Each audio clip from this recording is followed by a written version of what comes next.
Hello again, everybody. Hijack is here with my WWE Raw review for this Monday evening, Monday, March the 3rd, 2014. Of course, coming to you from Chicago, Illinois tonight. Well, as unfortunately people, including myself, have suspected, the fans in Chicago hijacked Raw. It was even mentioned that the fans were hijacking Raw. Despite the fan hijacking, we would have new tag team champions. Finally, he's going in the Hall of Fame. Officially confirmed tonight about that. And we would have Yes versus Boo. Yes movement against Batista. Nothing against Batista. I have nothing against Batista, the guy, but he's in the wrong place at the wrong time, in my opinion. The fans want Daniel Bryan, and they let Batista have it tonight. And let's get the elephant out of the room very quickly. We began Raw with Cult of Personality.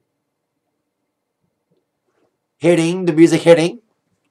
But instead of the best in the world, we had the young men. We had the Powers. I was thinking they were going to do something that the fuck the fans over. Like to say, oh, it's CM Punk. Oh, it's not. Like I said in my Attack Sports today that I thought they were going to do that with Bad News Barrett. I've seen a lot of Facebook memes post the possible opening of Raw with CM Punk's music coming out, then Wade Barrett coming out saying, I got some bad news. But the bearer of bad news would be Paul Heyman. He would face all the boos from the fans. And of course, the marks were out in front, chanting CM Punk not just during this segment, but throughout the entire evening. As Heyman would come out and address the fans, but why is CM Punk not on Raw tonight? This was something they mentioned Punk ever since this whole scenario happened. The first mention of Punk, and probably the only mention of Punk the entire evening. Even during a John Cena segment later on in the evening, he even said that I was at some Money in the Bank at a special moment in this building, the All-State Arena, with some guy. Even he didn't mention Punk by name. But Heyman had the balls to kind of lay his own little pipe bomb. Talking about he blamed the fans and he blamed The Undertaker. Because Undertaker was the downward spiral. But they had to say Taker to enhance Paul Heyman's storyline with Taker, of course, with Brock Lesnar taking on Undertaker at WrestleMania 30. And I did like Heyman's little pipe bomb. Saying that the Paul Heyman guy, he was born and raised in Chicago, and despite not being wanted, he defied everybody, and saying that the fans will play blah, blah, blah, blah, blah. His own little pipe bomb, and it brought out the man that will end the streak, Brock Lesnar, still fuming from that epic last segment last week with Undertaker. With the way Taker signed the deal with him and Lesnar, meaning with putting the pin through Lesnar's arm and chokeslam through the table. Lesnar said that, I am angry for what happened. And Taker's beat all these people. But he ain't going to beat me. I'm the one who's going to end the streak. And here comes Mark Henry. Now, Mark Henry was attacked by Brock Lesnar back on New Year's Eve weekend. New Year's Eve. Where Brock Lesnar put him through a table, putting him out for a few weeks. And the man, known as the world's strongest man, wanted payback against Lesnar. So what did he do? Lesnar wanted a running head start against Mr. Henry, but Henry caught him despite the running start from Lesnar, throwing him down until Lesnar would just have his way with Henry, throwing him against the ring post. And how ironic is this? Lesnar is taking on Undertaker at WrestleMania 30. Mark Henry is one of Taker's victims. And how more ironic, Mark Henry lost to the Undertaker in the All-State Arena at WrestleMania 22. WrestleMania 22 being Taker's 14th win. Part of that streak. So how ironic that Mark Henry would get his ass beat in the same building he beat, or he lost to Taker, to the man who wants to beat Taker. He got F5 through the table again by Mr. Lesnar. Wanting to deliver a big message to Taker. And spoiler alert, no Taker tonight. I thought Taker would come out during this segment. And I thought I've heard rumors about Taker showing up tonight. Maybe they're saving it for next week. Or I'm hearing he may not even show up until probably the Raw before Mania. So that's what I'm hearing. He may not show up until Raw before Mania. But I'm hearing Hulk Hogan will be on Raw next week in Memphis. And on with our first match of the evening for the tag team titles. The fans were already hijacking the show. Listen, I like CM Punk. I wear his t-shirt. I like his matches. I liked him before the whole thing happened in 2011. I was a fan of his. Of his great heel turn in 2009. Through then. And I would like him to come back as much as the next guy. But I'm not going to buy a ticket to Raw just to chant his name and ruin the show. And ruin it for people who actually came to entertain the fans. People who don't care about the bullshit, let that shit, all that backstage bullshit, let that slide. And do what they love to do, no matter what position they're in. No matter if you're pushed down and screwed like D-Bry or Dolph Ziggler, you still come to work every day to entertain the fans. They make you happy. You make them happy. So that's all I gotta say about the fans tonight in Chicago. And fans in Chicago has been good. You know, I've made reviews about walls and pay-per-views in Chicago. I've always been happy about the fans in Chicago. But tonight's the exception to the rule. I like the fans chanting, but not to purposely try to ruin the show. I'm sorry. As much as I hate what's happening in WWE these days, about D-Bry getting demoted and all that shit, and the way Punk pointed out, I'm not going to take it out on going to the arena and chant stuff. But we would go on to that first match. Tag team titles. New Age Outlaws defending against the Usos. And New Age Outlaws kind of irated the fans even more by not doing their catchphrases. Come on, they would love to do it, man, because they want to do the ladies and gentlemen, boys and girls, children of all ages. The Generation X proudly brings to you its 6-time WWF Tag Team Champions of the World. The Road Dogg, Jesse James, the Badass Billy Gunn, the New Age Outlaws. No wonder why Justin Roberts introduced them instead of them. And of course, you're not down with that. 2 words for you. Suck it. Of course, they would take on the Usos. Usos got a quick one on them last week. They're trying to get a quick one on them tonight and win the titles. New Age Outlaws looked good for the early half of this matchup, and how I want it. New Age Outlaws teamed up with Punk earlier this year to turn it back on Punk. That storyline never enhanced any further after New Age Outlaws walked down on Punk in that one match. So that never enhanced because of Punk walking out. So New Age Outlaws would basically take care of one Uso, like isolating him, and they're owning the match. Started out pretty okay with Jamie getting his butt whipped, being isolated in his corner for the first half of this matchup by the Outlaws. Until, of course, after being pummeled and destroyed outside the ring. And, of course, the fans trying to hijack it by once again inserting CM Punk chance any chance they get. Which was plenty. Jimmy would get the tag to Jay. It would come in like a house of fire to get back in the race. And indeed, trying to win back, or at least win, the tag team championships that have eluded them their entire WWE career. And indeed, even had both Outlaws in the corners, and then the Jay did do big splashes in the corner, a la his father Rikishi. And of course, the Road Dogg did try to come back strong, and Billy Gunn too, trying to set up the Famouser, but it was set down, and Road Dogg was set out to the outside. And I love this finish. Jay was wanting to do a big splash on Road Dogg, and in midair, he high tagged Jimmy and did a big splash. Jimmy took care of Road Dogg with a big flying move out. Jimmy kicked Billy Gunn, went up to the top for the big Superfly splash. And a 1, 2, 3. Finally, after losing at Elimination Chamber, the Usos finally win the WWE World Tag Team Championship tonight. The new champions. I like Usos. I've always liked them. I've always said about Usos.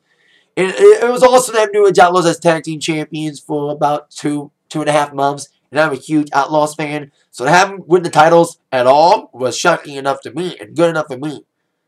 And have them get the Usos over like they did, I applaud them for it. Despite them, they were trying to get him over because they kept winning a lot because they want the fans to cheer him more. Especially when they did the ooh so. The fans were very loud tonight. And I kind of sensed that a change was going to happen. And indeed it was, a title change. I hope the Usos have a great title reign. I think they will have a heck of a title reign. With the Usos dominant tonight and winning the Tag Team Championships. While one team is celebrating success, a lot of teams are experiencing tensions and breakups could be on the horizon.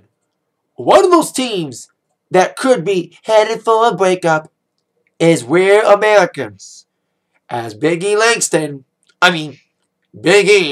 he dropped the Langston, of course. He would take on Cesaro. Second week in a row. Unfortunately, the same ending. Last week's ending, Cesaro was taking care of Big E. Big E got outside of the ring. And Jack Swagger, who took on Big E the night before at Elimination Chamber, got involved and kind of beat up on Big E. And Big E beat him back. And took Jack Swagger down. And Swagger got in the ring, inadvertently costing Cesaro the match as he would attack Big E with the Patriot Act, causing a DQ loss for Cesaro. Well, it happened again tonight. Cesaro had things well in hand with some big power moves, even did the swing on Mr. Big E. But before that swing was ever executed, once again Big E went out to the outside, and Swagger was being himself and beating up on Big E. And once again, Big E took Jack Swagger down. And after that swing from Cesaro, once again Jack Swagger got involved, delivering the Swagger Bomb to Big E, costing Cesaro the match again. Purposely or not, Cesaro got screwed again by Swagger. But Cesaro would get even. Later on in the evening, Cesaro's partner Swagger would also take on Big E. And like I said, Cesaro's turnaround's fair play. What goes around comes around.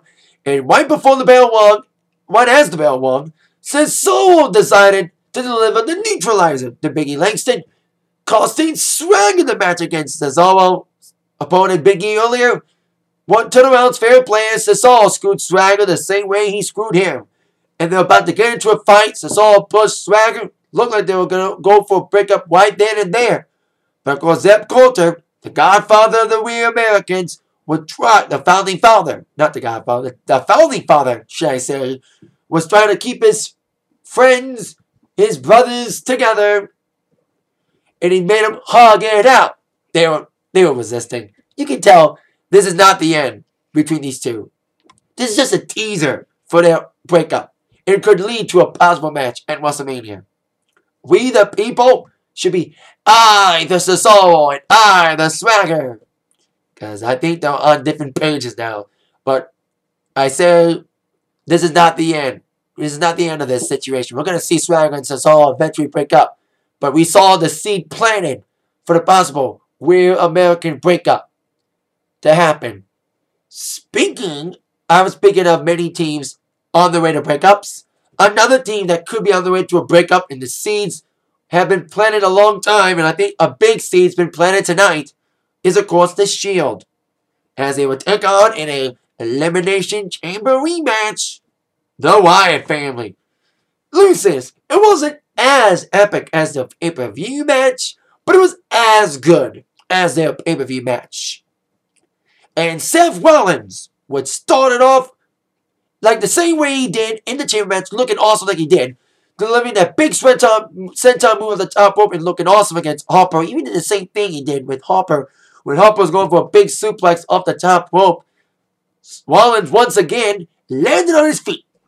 But the seed of dissension would start as Seth Rollins, despite looking good in the early part, got tangled outside the ropes. As he was going for a big move, got tangled out, and that's when the Wyatts took full advantage. And Rollins was getting triple teamed, but every time he was going for a tag, his other two partners, Rollins and partners Ambrose and Reigns, should I say, were not at the corner. They were taking care of Bray Wyatt. Of course, Rollins' partner Reigns and Ambrose have had their issues as of late, but I think Rollins has been the glue. Like Zeb Coulter's the glue that holds Cesaro and Swagger together to try to keep them united. Mr. Rollins has been the glue for the Reigns and Ambrose to stay together. But unfortunately, that glue was removed as Rollins was sick and tired of them not being there when Rollins wants them to, because Rollins wanted to tag in a few times as he was being isolated by the Wyatts, and his partners weren't there to tag in. So he walked out midway towards the match and just sit there and watch the other two members trying to fight off the Shield, fighting off the Wyatts, which they kind of did. Despite their differences, Rollins and Ambrose did do some big double team work, and it looked like they were going to get the victory after all, and Reigns came alive with a big spear and a big Superman punch, and that's when it got chaotic from there. It just got chaotic. Like I said, it was good. Not as good as pay-per-view match, but probably it was good as anything else, you know. And indeed, as Reigns was going for a big move, he was going for a big power bomb to Mr. Hopper. Warren got involved, and of course, Bray Wyatt would get involved. And Ambrose was getting out of there. Ambrose was taken out after Reigns was outside the ring. And he was taken out. So Bray Wyatt with Ambrose getting punished, and Rollins just sitting there and watching.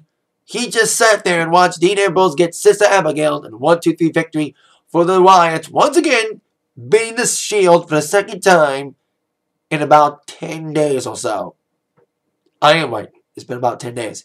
So, the Shield's had their problems, and I think the seeds are planted for a Shield breakup. A lot of people have been predicting it on the internet, and I think the Shield's going to break up anytime soon. The seeds have been planted for weeks, and I think the seeds been planted even further with Seth Rollins, what he did tonight, walking out his team and maybe questioning it as he would see his team, despite trying to come together, fall apart at the seams with the Wyatts getting the victory again over the Shield. On to our next matchup, mixed tag, involving Santino and Emma taking on Daddy Scaramouche, Chicago, doing the Fandango. Of course, Fandango and Summer Rae. Comedy matchup, especially when Fandango took on Santino for the early half of this matchup with the big splits and all that. And Fandango trying to do his flashy thing until Summer Rae and Emma got in there. Now, Emma, I didn't see a full match on NXT Arrival against, forgot her name, Paige. Yeah, Paige, the NXT Divas champion. I hope that match was pretty good. And Emma was pretty good in that match. But I don't think that greatness of that match was shown in this matchup, as Emma was doing okay moves. I said it last week, and I'll say it again on debut last week, and I'll say it again tonight. I love her submission move, the Emma lock. I think she didn't get it in full way this time like she did last week on Summer Rae, but for the second time in a week, Summer Rae was stepping out to that Emma lock, as Emma and Santino will get the victory in this short little comedy matchup with a lot of "We want Ziggler" chants. Well, the fans didn't get Punk. We wanted Punk. Well, the fans wanted Punk, and they didn't get it, but they got Ziggler, which we'll see him later on. And the fans did not want a shitty match with Sheamus and Christian. And unfortunately, that's what the fans got. The Smark fans got Sheamus and Christian. They were all over that match. Nothing against these guys. I love these guys, but come on. You had the Wyatts and Shield match, and it was pretty epic. Not as epic as, like I said, once again, not as epic as Chamber match, but it was still good. You heard fans chanting, "This is awesome." I think this is the first time I heard, during Christian and Sheamus' match, first time I ever heard, "This is awful." God, I hate to say this. I know they're trying to appease the fans and trying to do as much as they can with this smarky crowd, but come on, it was boring. The match last week was okay, but this match was just atrocious, and it was slow, uneventful. It was like watching a bad UFC pay-per-view. Sorry, I had to make it. I had to make that reference. Anywho, Sheamus and Christian were trying their best to kind of amuse these people, but they weren't biting. Chanting, boring. Like I said, this is awful. And of course, CM Punk. What else? But imagine they tried their best with it, trying to work with this crowd. This crowd was not, showing empathy at them. They're trying their best. And I said the biggest pop they're going to get is when it ends. Which is exactly what happens. with Sheamus delivering the big white noise in the end. And Christian, look, I do like Christian's heel turn here. You know, Christian turned heel a few weeks ago, and I do like Christian's heel turn. Could be his last big thing, because Christian may walk out on WWE too. This time, he's going to let it walk out, because his contract's going to go expire soon. And he may not be there. Maybe Christian will go back to TNA. Anywho, I like to say anywho a lot.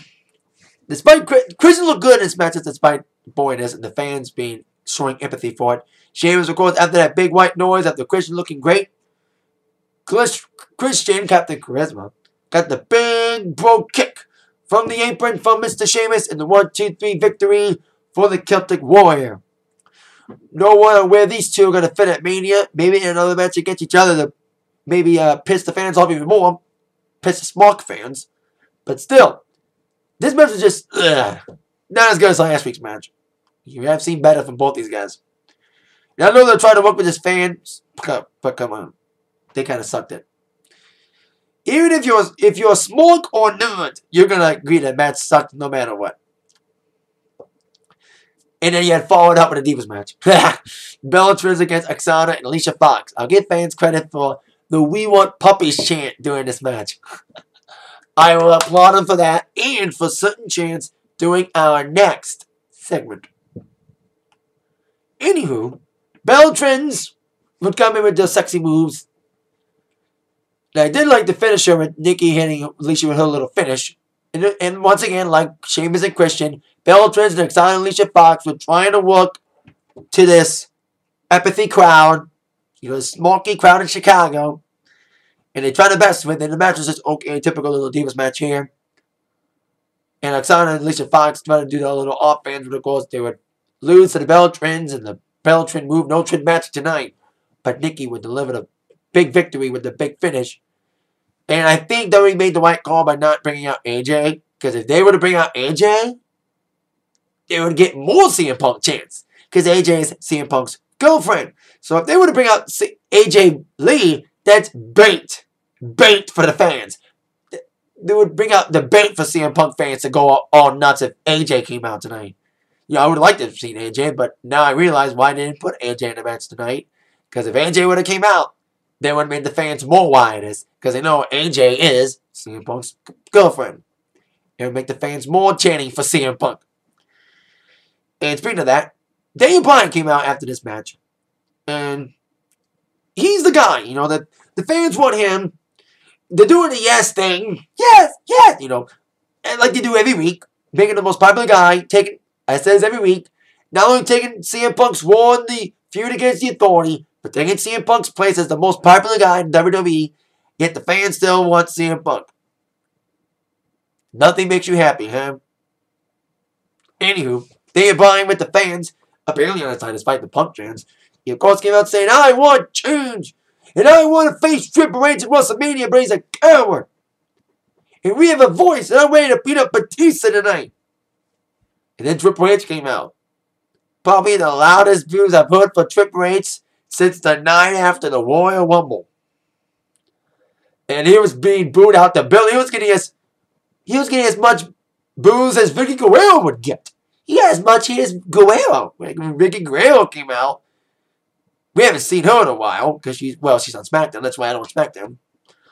Like the fans would just boo the hell out of her when she came out. I never hear boos as loud as her till Triple H came out tonight.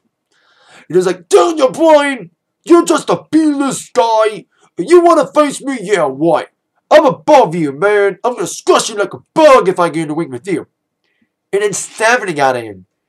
And like I said earlier, during the prior match, I applaud the fans for a couple things. Despite my comments about them being smart fans and being hijackers. And even Daniel Bryan said that during this promo. I applaud them for the We Want Puppies chant. And I will applaud the fans for the asshole chants during this segment with Triple H and D-Bry and Stephanie. And she's like, D-Bry, we want to listen to the fans. Yeah, right. Listen, there's only one thing the small fans and I can agree with. That Triple H and Stephanie have their own agendas. And the fans want to see D-Bry in the main event against Batista and Randy Orton. That's why I think that D-Bry was in the match against Batista in the first place. to maybe tease that match. I still think it's going to be him and Triple H. And I still think my prediction is going to stand true that D-Bry is going to win the title at the WrestleMania Raw after Mania. That's my prediction. I said it last week. I said it again. So anyway, Triple H went, did what he always do. Diss Daniel Bryan and hold them down. And I did like his little thing, his little diss. He not only kind of dissed D-Bry, but dissed CM Punk kind of like a little diss to him by saying like, D-Bry, this is the era of excuses. You don't blame yourselves, you blame everybody else. The authority keeps me down, I keep getting buried, and blah, blah, blah, blah. Now we're making fun of D-Bry, but Punk and Ziggler about venting their frustrations. Calling him excuses, Triple H would say. And even Stephanie, I did like Daniel Bryan's little thing here. How about Stephanie puts on your trunks, Triple H? You put on Stephanie's skirt, and I would face Stephanie. And I even like Daniel Bryan saying, make me leave the ring after he got Triple H all fired up after that statement about Stephanie wearing his trunks and Triple H wearing her skirt. Kane came out. Of course, the typical guy to beat up on D-Bry, unfortunately. And D-Bry would just beat the hell out of Kane until security would come out, forcing Kane and D-Bry to fight on the WWE Network tomorrow night on the main event, live from Detroit, with a TV SmackDown tomorrow, with a rematch with Usos and New Age Outlaws. But as they plug the network like they always do, speaking of another plug for the network, they announced the newest inductee to the Hall of Fame tonight, which will air on the network. Now, we thought this announcement for the Hall of Fame was going to be announced last week, yet it wasn't. And like I said in the beginning, Paul Bearer finally confirmed tonight. We thought it was going to be announced last week, but it wasn't. Like I said, and now Paul Bearer is officially going to be in the Hall of Fame on the day before Mania, April 5th in New Orleans. I wonder who's going to induct him. Makes sense. Undertaker. Now on our next matchup, as Dolph Ziggler. Fans got Ziggler, like I said. He would take on Alberto Del Rio. And the ending I wished was the match at the Payback pay-per-view, with Del Rio losing to Del Rio losing to Ziggler. Because Del Rio beat Ziggler when Ziggler's push got demoted. I think Ziggler got a little bit of revenge tonight in his match against Del Rio with a little help from the guest star of War tonight, Aaron Paul. Aaron Paul is like, I'm going to get my ass booed from the Chicago fans. How can I appease them? How can I make Chicago like me? Come on with a guy they've been chanting for besides CM Punk tonight, Dolph Ziggler. And the fans didn't boo Aaron Paul as I thought he was, because he came out with Ziggler. So Ziggler would come out there, Rio looked like he was going to do a typical squash on Ziggler. And Ziggler would be squashed down again, like we all had feared. But despite Ziggler getting demoted, looked like he was getting demoted again by being put in a cross-arm breaker, as Del Rio did his big moves. He was setting up the cross-arm breaker. Aaron Paul, who was at commentary, stood up and distracted Del Rio enough time for Ziggler to deliver the zigzag and a 1-2-3 victory for Ziggler with a little help from Aaron Paul. So that's kind of cool to see Ziggler finally get a win. Especially in Chicago, fans that want him, and with a little help from the guest star, Aaron Paul. Now our next segment involving John Cena, the second most hated man in Chicago besides Batista. Actually, yeah, he's the third most hated man. The three most hated men in Chicago tonight, Batista, of course, Triple H, and John Cena. Pick your order, but still, the three most hated men in the arena tonight was those three. And Cena even got some fans to cheer when he said, I respect you guys no matter what. Despite your hatred for me, and I've been here many times in matches at WrestleMania 22 against Triple H, when Punk was one of the hitmen on my vehicle during that silly little opening. And when I beat Punk, or lost to Punk at the Money in the Bank, and boom, the fans, of course, once again booed it. Like, Cena always gets booed in Chicago, no matter what, you know. And Cena's like, and he was limping. I don't know if the injury's real or not, what happened last week with him and the Wyatts. But he's like, I'm still here. And I did like the thing. I've been here for 12 years doing the same thing I'm doing now. Boring you all to death with the 5 moves I do. Anyway, as Super Cena was spewing his lies, according to the Wyatts, here comes the Wyatt family on the screen. I didn't like when Cena came out they kind of aired the Lions video by mistake. As Cena's music hit, we saw the Lions video. Little technical error. But we would see the technical error fixed when the Lions family music and video did hit. And it would come on the screen. And come on, fans. Like, Bray Wyatt's one of your guys, yet you're chanting CM Punk. Nothing makes you happy, like I said. Anyways, like, Cena, you're like a championship bred horse who wins and wins and wins everything. But there's a time you slow down, another little joke. And he's looking for the next finish line. And Cena's reality is you are that horse that needs to die. I'm going to put you down. No physical altercation between Cena and Wyatt, but the build-up is on for the match at Mania, if Cena's even able to make it. And I didn't like when Cena said, I'm not able to compete tonight. Yes! Yes! Yes! That was funny. I'll give fans credit for that. That was funny, the fans reacting to Cena not wrestling tonight. That was funny. Now on to a man who we wanted to see wrestle. Smoke or not, D-Boy against Bautista. Like I said, the fans went all over Batista with the Bautista chants and the you can't wrestle chants. You know, and Batista didn't look like crap out there. He looked okay in there, but D-Boy just destroyed him. And it looked like D-Boy, despite Batista trying to do his stiff little clotheslines, D-Boy would come in with his big nasty gangster, super flying goat moves. It looked like D-Boy was going to get the victory over Batista, the number one contender with Randy Orton at ringside. And I kind of knew a screen ending was going to happen. Was exactly what happened. As Batista and D-Boy fought outside the ring after D-Boy did a big fall, the goat splash move. He ran inadvertently into Randy Orton by Batista, running D-Boy into Orton. So I should have guessed Orton was going to get involved, which is exactly what he did. So as D-Boy after the big kicks to Batista and going for the big finish, here comes Randy Orton, clothesline the hell out of D-Boy, just for Orton to get through D-Boy to get the RKO attempt on Batista, only for Batista to push Randy Orton into a big knee from Daniel Bryan, with the match being a no count out. Actually, before that, the Authority would come out. And that kind of helped Batista get control with the Authority out there. And then Orton would get the finish with the interference, with the DQ. And then D-Boy would beat up on Kane again. Then Triple H would try to get involved after Kane beat the crap out of D-Boy.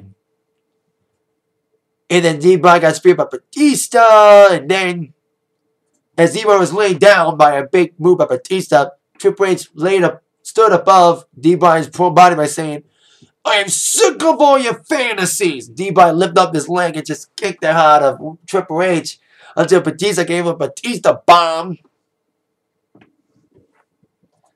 I think it was after that Batista bomb, Triple H had enough of D-Boy. After that kick from D-Boy that just incensed Triple H.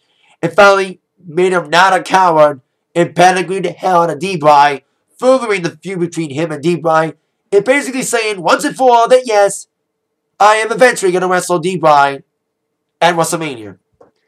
And the ending was Triple H, Kane, and Stephanie standing above a prone Daniel Bryan, following that pedigree, with Stephanie saying yes, yes, yes, begging for the D-Boy as War went off the air.